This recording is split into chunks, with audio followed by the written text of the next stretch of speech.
I got to the point where I couldn't read any more poetry. I had to start writing poetry. It just started to come out of me, right? So there's this moment when you learn about how language has the power to change itself, if that's the right way to put it. So you can take words and play with them and explore their cultural values in a poem. And if you can do that in a poem, you can do that in a song. You're listening to Speaking of Language, a podcast recorded at the Language Resource Center at Cornell University. Each week, we explore a topic related to language pedagogy and second language acquisition. This week on Speaking of Language, Sergio Pedro joins us from Ithaca College to discuss some of his favorite topics in language, literature, and music. Welcome to a new episode of Speaking of Language. I'm Angelica Kramer, the director of the Language Resource Center at Cornell University. And I'm Sam Lupowitz, the LRC's media manager. Today, Sergio Pedro is with us. Sergio is assistant professor in the Department of Modern Languages and Literatures at Ithaca College, Cornell's neighbor on the adjacent hill. We will talk about topics from pronunciation to Miguel Cervantes, as well as his other life as a musician in the Ithaca area. Welcome to Speaking of Language, Sergio. Thank you. Nice to be here. So we have a broad array of topics that we want to cover today. Before we jump in, though, can you please share a little bit about your experience and your history with languages, what you do, all those things? Sure. So I think I'm a mishmash of things where languages are concerned. It can probably be traced back to the fact that my parents immigrated to the States when I was a kid, and my native language is Portuguese. I was thrust into this English-speaking grammar school classroom. Like no one spoke a word of the language that I knew. So that experience led me down this path of an interest in the ways in which language and culture intersect. And English felt different. You know, it almost tasted different in my mouth when I spoke. And eventually down the path of literatures and linguistics and everything that language is. So it's always been fascinating to me from day one. One of the courses that you teach at Ithaca College is Introduction to Linguistics, in which you often posit that we don't say the things we think we say. How so, and why do you think that is the case? So there are a few reasons for that. The way that languages actually work with pronunciation is that we have a series of the way we organize sound in our minds. So we think the word hot, for example, has three sounds, oh, and t, right? Mm-hmm. Only we often just say hot. I didn't say t at the end, right? I said hot, not hot. The word utmost is another one like that. There's no t. No one says utmost, right? There are other situations where we may think we have a T and we don't have one. T's are a great example. There are other letters that work this way, but say truck. If you say tuck, chuck, and truck, you'll find that truck sounds a lot more like chuck, the sound that you make at the beginning of truck. Boy, there are many like this. I'll give you one more, and I'll stop there.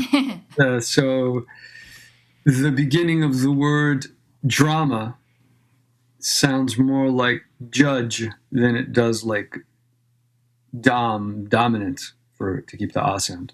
Mm-hmm. Right? So there's no d in drama. There's a j, drama, like that, right? But we categorize sound differently than we actually say it. And one of a fun trick to do in language classes is to get English students to recognize what they're actually saying in English before they learn to say it in Spanish. So they don't, I don't know, if there's a DR sound, they get the dr out of the way. Or if there's a TR sound, they get the tr out of the way. So they don't say trabajo for trabajo in Spanish. Just a little trick to keep people on their toes, you know. To me, that's fun. It's fun to think about how language is organized mentally and how different that is from what we actually say. Yeah. Have you noticed a lot of differences in English and Spanish or Portuguese?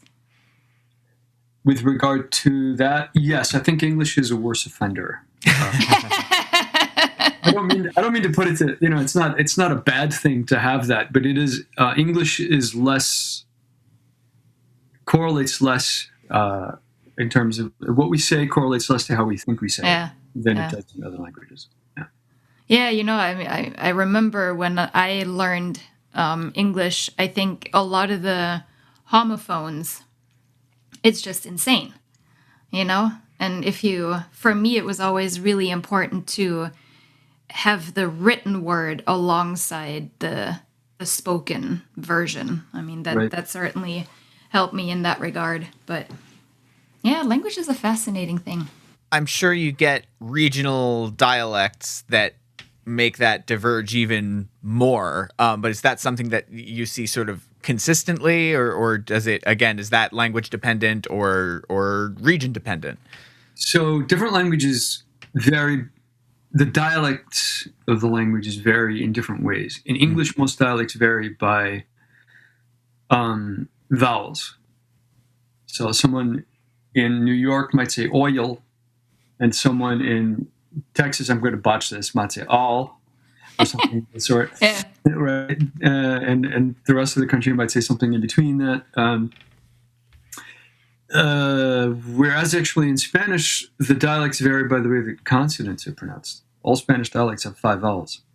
It's always a, e, I, o, u. Those are the only 5 vowels ever.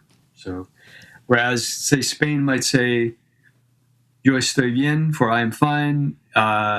Argentina might say, yo estoy bien. The je changes. So it goes from ya to je, and then in the Caribbean, it might be jo. So there's a consonant change, right? Mm-hmm. English does vary with R pronunciation. Yes. As you probably managed to figure out. Like, so the Irish will have a lot more R's in their pronunciation and than say Queen Elizabeth would have. Right? Water and water, right? Mm-hmm. That kind of thing. And same thing in the U.S. Oh, a note about English dialectology. The places in the U.S. that don't say the R at the end of water, for example, those are immigrants that came from the south of England, where the R is not pronounced. Mm-hmm. And those Midwest accents that have the R nice and solid in there, those came later. Those are the Irish and the Scottish from from elsewhere in the British Isles who have a nice healthy R. The way that we pronounce R's or don't pronounce them in this country can be traced right to England. Who do and those who don't there. And those things are kept alive in dialects. Yeah. Oh. Your academic interests include Spanish Golden Age literature, particularly Miguel Cervantes. I know from my time at Ithaca College that your enthusiasm for Don Quixote in particular is infectious. Where does your fascination with Cervantes come from, and what does his work have to offer us today? So I'm fascinated with this encounter between, I'm going to say spectator. This could be a reader. You could be reading a poem, right? Mm-hmm. Someone looking at a painting, someone watching a movie, whatever the art form is, this encounter between spectator and art form. And Cervantes is a master at blurring the distinction between the world you're in as a reader and the world that Don Quixote is in, and forgetting that those are two different worlds. And so he mediates that encounter really, really well.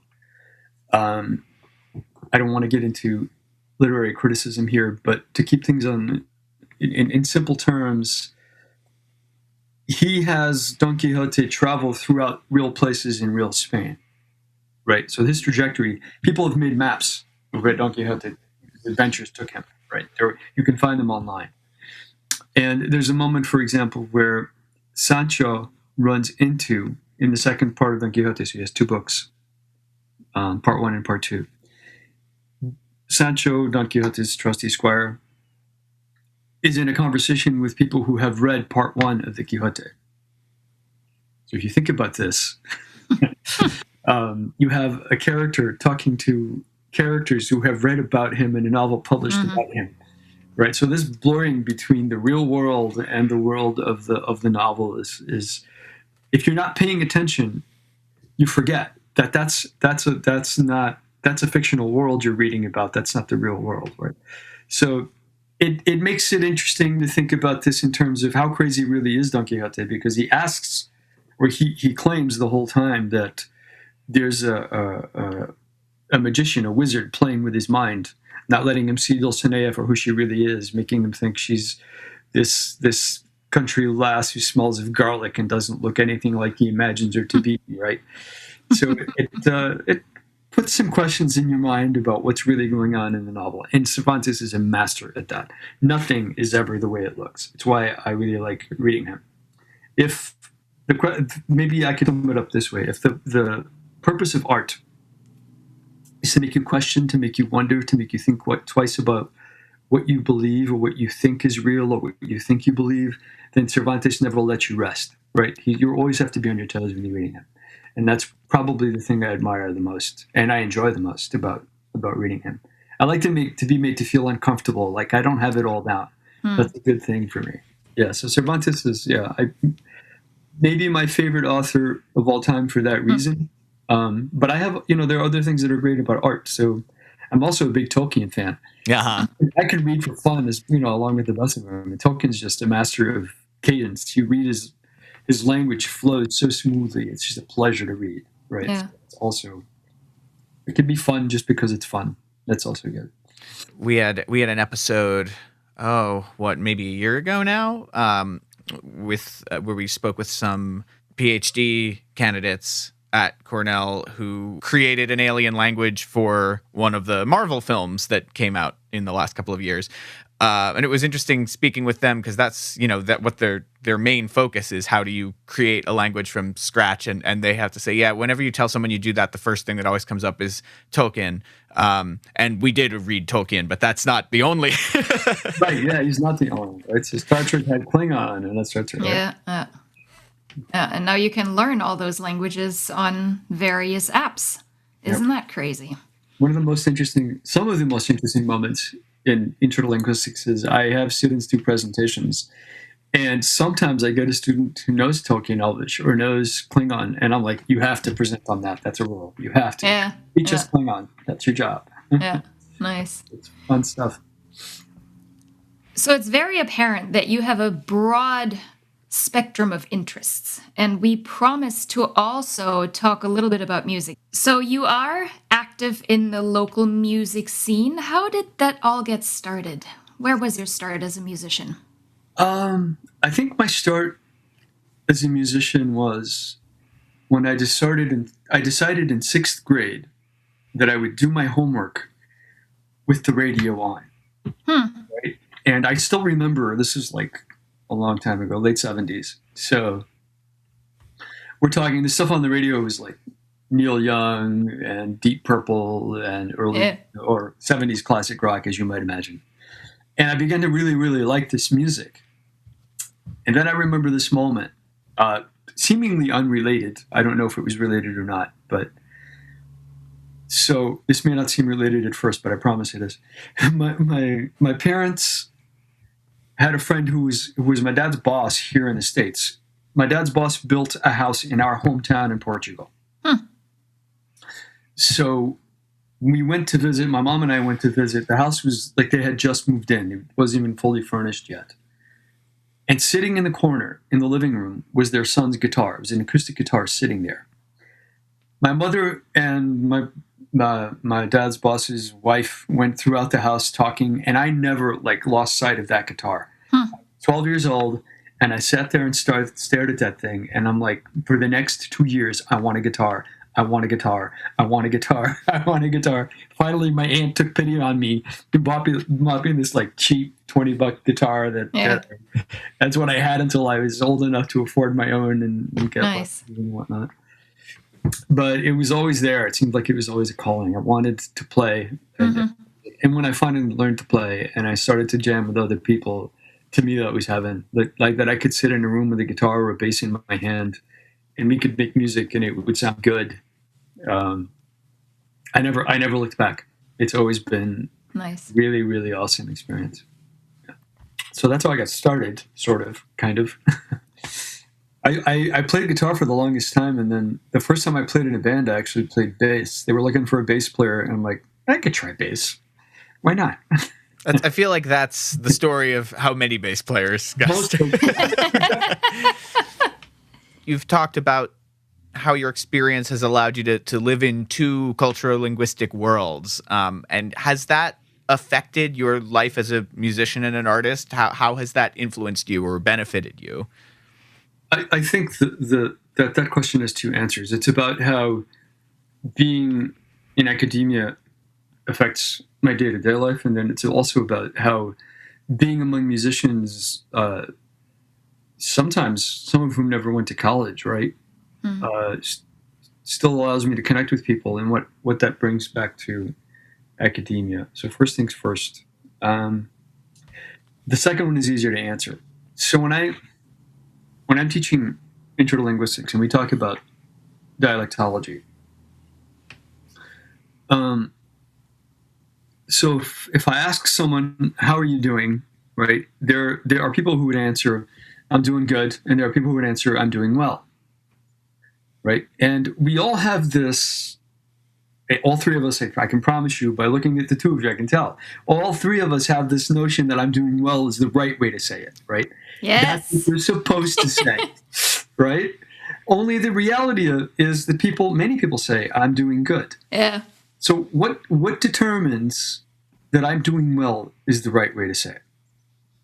And if you think about it, and you're welcome to disagree. In fact, I'd like to be challenged on this.